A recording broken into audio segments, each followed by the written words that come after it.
Bonjour et bienvenue à Escale 17-18, la dernière de la semaine. Fulgence Blanc au micro, Maurice Bolduc à la technique. En première partie d'émission, j'ai choisi quelques sujets pour vous. Un sujet très important pour moi aussi et pour tout le monde d'ailleurs, Colorectal Cancer Canada, qui demande à tout le monde d'ailleurs aujourd'hui de s'habiller en bleu. Je vois Maurice Bolduc là-bas qui est en bleu. On dirait qu'il le savait ou bien il m'a écouté hier. Parce que j'ai brossé un peu ça hier. Moi aussi, je suis en bleu foncé. Et ça va. Et les détails un peu plus tard. En deuxième partie d'émission, je vais recevoir Valérie Poisson, qui est la directrice générale de l'Opéra de Trois-Rivières. Le lancement a eu lieu dernièrement.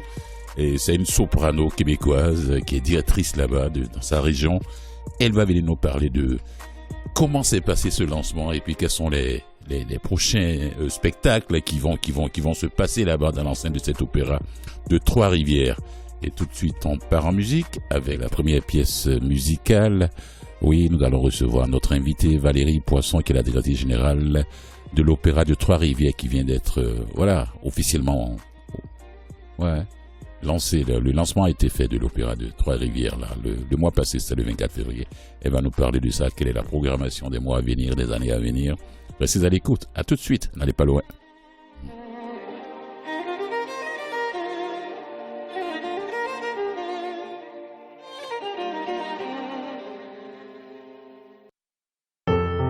18 avec Fulgence Blas.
Oui, ça c'était la voix de la soprano Valérie Poisson. C'était la voix de la soprano Valérie Poisson, non encore Agrippina Aria Endel. Si j'ai mal prononcé, corrigez-moi Valérie. Non, c'est super. Bravo. Merci à vous. Merci Eddie, bravo à vous d'ailleurs d'avoir pris le taureau par les cornes pour mettre ce projet sur pied. Opéra de Trois-Rivières. Le lancement officiel a été fait le 24 février. Comment ça se passe? Bonjour d'abord. Bonjour. Valérie Poisson. Avant de partir avec mes petites questions là. Bonjour. Comment s'est passé le lancement là? Vous êtes la directrice générale de cet opéra de Trois-Rivières. Comment l'idée vous est venue? En fait, l'idée un peu flyée, là, c'est avec... Un peu flyée? Ok, allez-y. C'est avec, dans le fond, avec la pandémie, il y a beaucoup de questions qui me sont venues en tête. La première, c'est comment est-ce que l'opéra peut devenir un service essentiel? Oui. Donc, servir à la société aussi. Parce que l'opéra le fait comme tel. L'opéra est très mobilisateur, mais et je pense que c'est important de le mettre au goût du jour. Oui. Et aussi de mettre un emphase sur les enjeux de la situation climatique. Oui. Parce qu'avec la pandémie aussi, il y a toutes sortes de questions comme ça qui se sont posées. Mm-hmm. Donc, moi, j'ai déménagé et je me suis dit, bon, comment je pourrais faire rayonner la ville de mes ancêtres aussi, c'est vraiment un coup de cœur. Vous êtes originaire de la région, oui.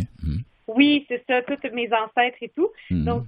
Donc vraiment, ça a été une occasion pour moi de pouvoir apporter quelque chose avec ma passion, parce que en fait, c'est ma vocation. Wow. Comment, quand vous avez suggéré ça à vos proches, comment ils ont dit, quelle est cette folie-là qu'elle nous envoie encore? En fait, la plupart des gens m'ont dit que c'était pas réalisable comme projet, que c'était beaucoup trop gros. Oui, c'est costaud. Qu'on réussirait jamais, etc. Oui. Ils sont fiers. Ils se sont dit non, mais on va être là pour elle. On va l'accompagner dans ce projet, dans ce projet fou là. Il faut qu'elle réussisse son projet. Et puis c'est un projet pour toute la région aussi. Ben, je pense que aussi les gens c'est drôle parce que chaque personne que je rencontrais, je leur montrais qu'est-ce que je faisais comme travail sur le projet. Oui. Et où est-ce que j'en étais et comment j'avançais. Et je pense que chaque personne a vraiment cru en moi. Autant les personnes externes qui m'ont conseillé que les personnes qui ont décidé d'embarquer dans l'OBNL, dans le comité l'administratif. Oui. Fait que j'ai vraiment été bien supportée. Bravo à vous, à toutes ces personnes aussi qui ont réussi, qui vous ont écouté, qui vous ont, même s'ils croyaient pas, ils ont dit que c'était trop gros. Il y a Opéra à Trois-Rivières. Où est-ce qu'on va aller avec ça? Maintenant, c'est fait. Comment s'est passé le lancement, là, ouais? Ça s'est bien passé. Les gens, ils se sont déplacés. La population de Trois-Rivières s'est déplacée, ou bien les gens de la région? Non, parce qu'en fait, on avait des limites. C'était le 24 février, donc on avait encore des limites par rapport à la salle. Maudit virus. Mais en fait, on était chanceux parce que tous les journalistes qu'on voulait qu'ils soient là ont été là. Oui. Et aussi les représentants au niveau du secteur financier, au niveau de la culture et beaucoup d'autres OBNL culturels sont venus. Oui. Donc, ça a été vraiment un regroupement intéressant, un échantillon intéressant. Vous êtes satisfait de votre projet? Eh bien, le projet commence à peine. Oui, mais il est lancé. Je sais que vous avez des spectacles bientôt, là, vous en avez parlé de ça tout à l'heure d'ailleurs. Actuellement, quand vous dormez là, ou bien quand vous êtes en train de chanter, de pratiquer, vous dites, enfin, c'est fait. Oui, en fait, je dors pas vraiment encore. Expliquez-nous qu'est-ce qui fait que vous ne dormez pas vraiment encore. Non, mais c'est énormément de travail. Sur un OBNL, je dirais que ça fait 2 ans que je travaille je me lève à 4 heures du matin puis je finis à 11 heures le soir. C'est pas plus tard, là. Oui. Des fois, on se lève à 3h30 le matin, donc c'est ça. C'est vraiment, il faut que ça soit une vocation parce que je le fais bénévolement depuis 2 ans. Oui. Et donc, c'est ça. C'est tout ce qui fait à propos du sommeil, mais je suis vraiment fière de où est-ce qu'on est en est arrivé. On a tous les éléments pour que les gens, pour que la population, autant que les investisseurs nous prennent au sérieux et que les projets soient sérieux aussi. Oui, quelle est la grandeur de la salle? En fait, ça va dépendre des salles. Pour l'instant, la première salle qu'on va louer va être une salle de 550 personnes. Oui. Mais éventuellement, on vise des spectacles à la salle Thompson, des spectacles extérieurs aussi, là, qui n'auront pas trop de limites de personnes. Mais c'est ça, on vise la salle Thompson. Je pense que c'est 2500 personnes, quelque chose comme ça. Oui. Et à l'extérieur, c'est très ouvert aussi. Là, il y a beaucoup de place au Vieux-Port de Trois-Rivières. Il y a beaucoup de place. Il y a des endroits qui ont beaucoup de ça. Oui, wow, bravo. Quand j'ai vu votre parcours, même, je me suis dit, Trois-Rivières, son opéra maintenant. On peut plus, comme on dit au Québec, on peut plus niaiser avec ça. Il joue dans la catégorie des grands maintenant. Hein? Oui, pas le choix. Est-ce que vous avez déjà eu des appels d'artistes ou bien de groupes, d'autres opéras qui vous ont félicité? Parce que je ne sais pas si je me trompe pas, si j'ai bien lu ce que j'ai vu, c'est le 3e opéra de Québec ou bien? En fait, il y a des différentes compagnies d'opéra, par exemple au Saguenay-Lac-Saint-Jean. Oui. Il y en a des plus petites un peu partout aussi, mais je dirais vraiment un opéra qui va faire des événements avec orchestre ou orchestre réduit. Il y en a moins. Oui. Il y a quand même des petites maisons qui nous ont soutenus beaucoup, qui nous ont conseillé. Il y a aussi l'Orchestre symphonique de Trois-Rivières. En fait, c'est drôle parce que c'est ma cousine qui est la directrice générale de l'Opéra Trois-Rivières. Ah! C'est une cousine. 2 cousines qui sont à la tête de 2 grands instituts. On le savait pas. On est cousines éloignées, mais c'est drôle. Oui. Donc, on s'entend très bien et elle me supporte. Elle m'a donné beaucoup de conseils. Il y a aussi Michel Kozlowski qui est directeur pour l'orchestre pop de Trois-Rivières, qui me soutient beaucoup et qui me conseille. Odette Beaupré avec Voix multiples, qui a travaillé dans le domaine, etc. Mais il y a l'atelier lyrique de Chambly qui m'a beaucoup inspirée parce que c'est Christiane Fournier, c'est une femme une femme extraordinaire qui a beaucoup de courage et de persévérance. Et elle continue, je pense que ça fait 15 ans que son organisme existe et qu'elle continue à soutenir la relève. Alors, ça m'a vraiment inspirée. On est en très bonne relation aussi. Là. On s'entraide les deux là, dans nos projets. OK. Valérie, on va écouter une deuxième pièce de vous encore. Ouais, une de mes sopranos préférées du Québec. Cette pièce est très courte, on va l'écouter, puis bon, je vous reviens avec notre conversation. À tout à l'heure. Merci. Ouais. Bonjour, je m'appelle Valérie Poisson et je vais vous chanter Liebe du Himmel auf Erden, air d'Anna Elisa dans Paganini de Franz Lehár.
Soprano Valérie Poisson, Liebe du Himmel auf Erden, Anna Elisa Paganini, Franz Lehár. Merci Valérie. Oui, je suis là. Merci d'avoir joué ça, c'est gentil. Ouais, je me suis dit, bon, ben, deux pièces de la part de la nouvelle directrice générale. Voilà, bravo. Alors, j'ai vu quelque part dans mes recherches, je suis tombé sur un article qui parle déjà d'un spectacle dès le 15 mai. Oui, en fait, c'est vraiment un spectacle que j'ai hâte de produire. Oui. Il va y avoir différents artistes de la relève. Quand je parle de la relève, c'est des professionnels qui cherchent des contrats. En fait, ce qui se passe avec la pandémie, c'est que beaucoup d'artistes cherchent des contrats en ce moment. Oui. Alors, c'est pas nécessairement des gens reconnus. Ben, c'est des gens reconnus à l'international, mais qui cherchent à se faire encore plus reconnaître. Oui. Donc, on va avoir Cozy d'aujourd'hui qui va être adapté d'une version éco-féministe, donc pour mettre en valeur la biodiversité, mais aussi une version un peu plus féministe, parce que 77% de nos répondants de l'étude de marché sont des femmes. Ouais, donc, c'est ce que je m'apprêtais à demander, c'est quoi éco-féministe? C'est ça. Donc, c'est pas de dire que les hommes sont méchants, non. c'est juste de dire que la responsabilité c'est une histoire d'infidélité, mais c'est de dire que la responsabilité d'une infidélité est souvent partagée. Donc, c'est remettre le concept un peu de manière contemporaine. Oui. Et parce que così fan tutte, à la base, ça veut dire comme cela font toutes les femmes. Oui, alors que c'est pas la vérité tout à fait. Donc, c'est ça. Et ensuite, je suis en train de développer une manière pour améliorer l'accessibilité aux handicapés visuels à la production. Donc, ça, c'est une table ronde avec différents partenaires et c'est quelque chose qui me tient vraiment à cœur. Là, on n'a pas décidé encore si ça va être par l'audio ou avec la plage tactile, mais l'idéal, c'est ça, c'est de mieux partager les sous-titres. Donc, c'est ça. Est-ce que les interprètes, est-ce que les artistes doivent venir forcément de la région ou bien peuvent venir de partout du Québec? Les interprètes peuvent venir partout du Québec. C'est sûr qu'on essaie de prioriser les artistes de la région, mais chaque voix a un type d'œuvre qui lui va mieux. Donc, c'est sûr qu'on priorise aussi les plus belles voix pour l'œuvre. Wow. Ouais. Non, mais et puis, Cause et Femme, tout c'est de Mozart, hein? Oui. Pour ceux qui ne le savent pas, c'est de Mozart, entre autres. Et puis, est-ce que vous avez eu pour recruter le personnel, en dehors du CA, le personnel qui vous accompagne tous les jours là au bureau, là, c'est pas le CA qui vous accompagne tous les jours, ça a été facile de pouvoir engager des gens pour vous accompagner dans le travail, dans les démarches? En fait, pour l'instant, c'est pas mal moi qui fais tout. On n'a pas personne. On a les gens au CA, on a des réunions souvent, ils me soutiennent beaucoup. Mais oui, on a établi des comités. Les sous-comités sont avec des personnes du CA pour l'instant, parce que c'est important quand on commence une administration telle que celle-ci, de pouvoir vraiment tisser des liens serrés et avoir confiance avec les personnes avec lesquelles on travaille. Là. Donc, c'est ça. Pour l'instant, j'ai plusieurs conseillers externes que de temps en temps, je vais poser des questions et demander des conseils. Mais pour l'instant, c'est avec les membres du CA. Donc, on a trouvé, c'est vraiment des passionnés de la musique, c'est des passionnés de l'art au Québec qui souhaitent encourager l'avancement du rayonnement québécois. Oui, parce que j'ai vu quelque part l'Opéra de Trois-Rivières cherche des collaborateurs. Par exemple, aide au dossier administratif, participation au projet de création, donc Carmen à Mauricie, partenariat artistique, metteur en scène, écrivain, poète, artisan et autres. Oui, toujours, c'est ça. Le problème, c'est qu'on n'a pas accès à des subventions d'ici janvier prochain, parce qu'il faut attendre 2 ans, être un organisme qui a fait plusieurs activités et qui a 2 ans d'existence pour avoir accès à des subventions, autant au niveau de la ville que gouvernementale. Donc, les collaborations, on en a quelques-unes qui sont en train de se développer, mais il faut qu'elles aussi trouvent des solutions pour amasser des fonds. Donc, c'est comme c'est vraiment une collaboration. Là. C'est pas nous qui engage des gens pour l'instant parce qu'on n'a pas de rentrée d'argent. On n'a pas de rentrée d'argent. Mais comment a été le support de la municipalité vis-à-vis à l'égard de cet organisme? Très, très positif. Dans le fond, c'est surtout au niveau de la publicité qui supporte et des conseils. Donc, ici, c'est vraiment super. Culture Mauricie nous donne des conseils gratuits. Marie-Lou Pelletier a été quelqu'un qui m'a conseillé, qui m'a vu depuis le début bâtir ça. Et donc, elle m'a grandement conseillé gratuitement ce service gratuit accessible à tous les citoyens. Là. Donc, Mais on a eu beaucoup de support. On a eu, vous voyez, l'OSTR qui a fait une demande de subvention pour eux, pour qu'on puisse payer leurs musiciens. On a eu des dons de 14 000 de commandites. Donc, il y a des gens en ville qui veulent vraiment supporter notre projet. Il faut que ça aille de l'avant.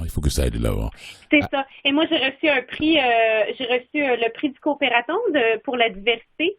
Donc, bravo, félicitations. Pour les projets qui encouragent la diversité. Donc, ce prix-là, j'ai décidé de le mettre pour qu'on puisse payer les artistes. Là. Oh, bravo, Valérie Poisson, soprano québécoise qui est à la tête de nouvel opéra de Trois-Rivières. Trois-Rivières, son opéra maintenant, ne jouez pas avec ça. Hein?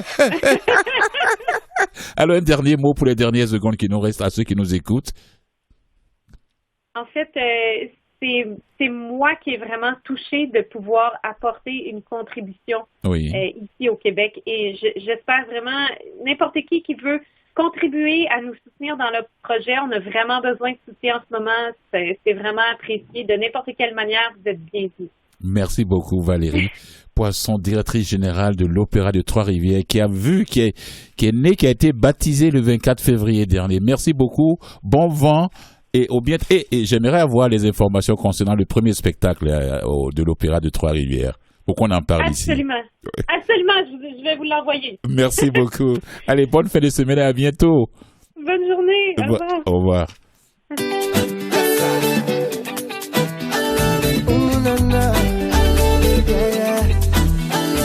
Baby, you, girl, wherever you are, whatever you do, stay the way that you are, wherever you go. Yeah, what you're contemplating on, don't hold back at all. So free up yourself and just let go now. Girl, come off your phone now. Make that bam bam go now.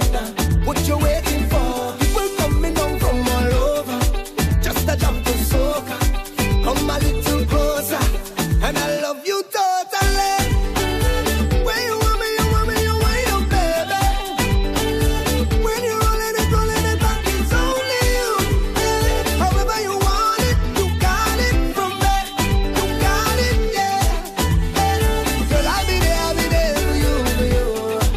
Oh, na, na, na. When the rhythm jam you, oh, na, na, na. Like a river coming, oh, na, na, na. I'll be there for you.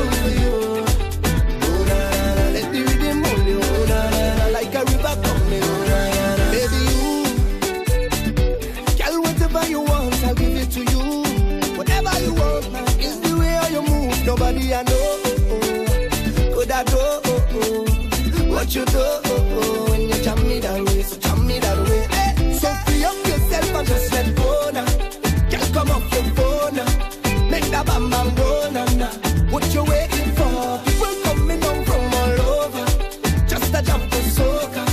Come a little closer, I'll be yours eternally. When you want me, you want your baby. When you're rolling it back, it's only you. Yeah. However you want it, you got it from there. You got it, yeah. Girl, I'll be there for you. Oh, na, na, na. When the rhythm jam you, oh, na, na, na. Like a river coming, oh, na, na, na. I'll be there for you. Oh, na, na, na. Let the rhythm hold you, oh, na, na, na. Like a river coming, oh, na, na, na. I'll be there, like a river coming. When you see me jamming, oh. I'll be there, yeah. Baby, give me all your love, and I'll be yours eternally. When you want me, you want your baby. When you're rolling it back, it's only you. Yeah. However you want it, you got it from there. You got it, yeah. Girl, I'll be there for you. Oh, na, na, na. When the rhythm jam you, oh, na, na, na. Like a river coming, oh, na, na, na. I'll be there for you. Oh, na, na, na. Let the rhythm hold you, oh, na, na, na. Like a river coming, oh, na, na, na. So free up yourself and just let go now. Oh, na, na, na. Baby, give me all your love. Oh, na, na, na. People coming down from all over. Oh, na, na, na. Oh, na, na. And I love you totally. Yes, love it. Merci à toi, Maurice Bolduc. Belle fin de semaine. Et merci à notre invitée Valérie Poisson, directrice générale de l'Opéra de Trois-Rivières. Voilà. Merci à vous, chers auditeurs, auditrices, de votre fidélité. Voilà. On se retrouve la semaine prochaine. À la même heure sur les ondes de Canal M de 17h à 18h. C'est pourquoi l'émission s'appelle Escale 18. Et je vous dis ciao.